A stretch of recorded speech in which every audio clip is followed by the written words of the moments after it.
New research from Lumo is telling us that there is still a north-south divide. The joys of being in Wolverhampton in the middle means we be friends with everybody. One of our friends from the north, currently living down south, is Jack Marriner Brown, actor, northerner, and of course you've seen him on The Traitors. How you doing, sir? Good afternoon. Yes, good afternoon, Jason. Very good, sir. Very good. Now, when it comes to getting out and about, Lumo and Hull Trains have been doing this research because it is sometimes like visiting a foreign country when we head down south, isn't it? And I know you, with your acting, when you went off to study, you moved down south into London, and that must have been a bit of a shock to the system for a Bridlington boy. And yeah, so obviously I grew up in Bridlington, maybe 30,000 people maximum. I'd lived and worked my entire life in Bridlington, working on the markets with my parents.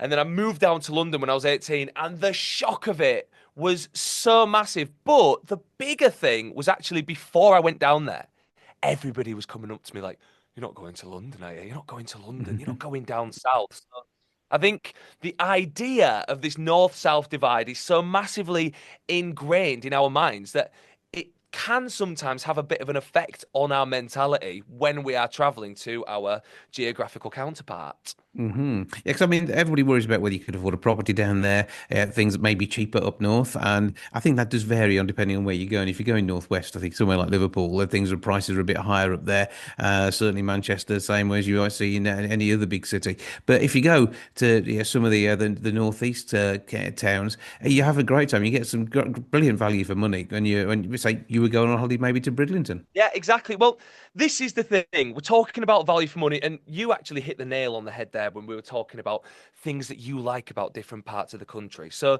teaming up with Hull Trains and Lumo, we did a massive survey. We surveyed just over 2,000 people, an even split of Northerners and Southerners, and we asked them what they like about the other part of the country and if they think the North-South divide is still going. And what we found was actually quite shocking. So, first of all, I'd like to say 78% of all the people that we spoke to all said that the idea of a north-south divide is actually a thing of the past. And 96% of those went further to say that they actually enjoy spending their time in the opposite half of the country.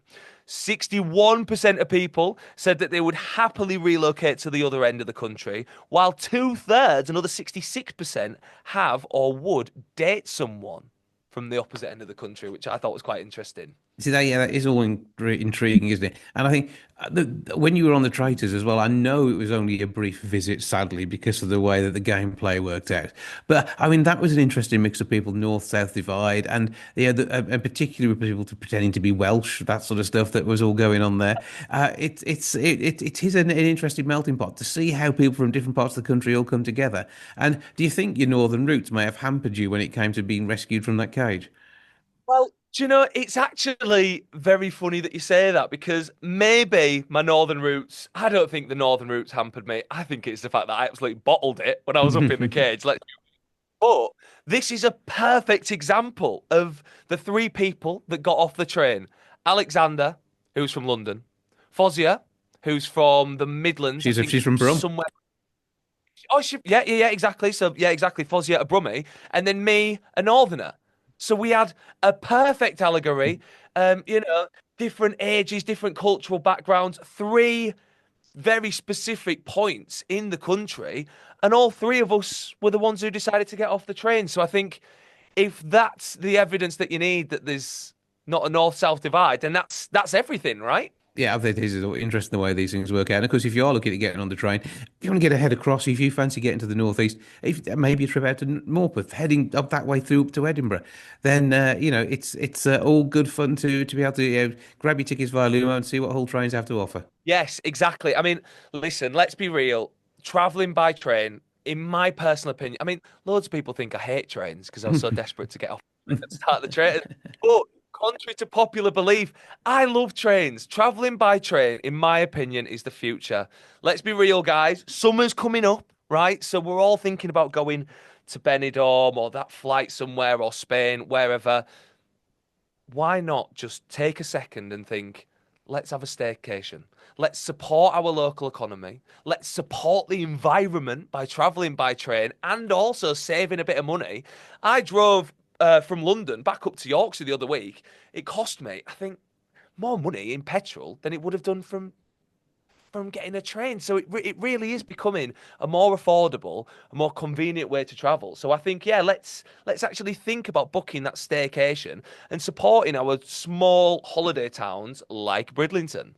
Well, so I've done both. I mean, I've gone down to London on the train and up to Edinburgh, stop off a few places on the way. It's a great way of doing it. I need to do more stuff over in the northeast, so I think heading that way would be a good move. Where can we go for more details on the report, the North-South divide, and whether it's there?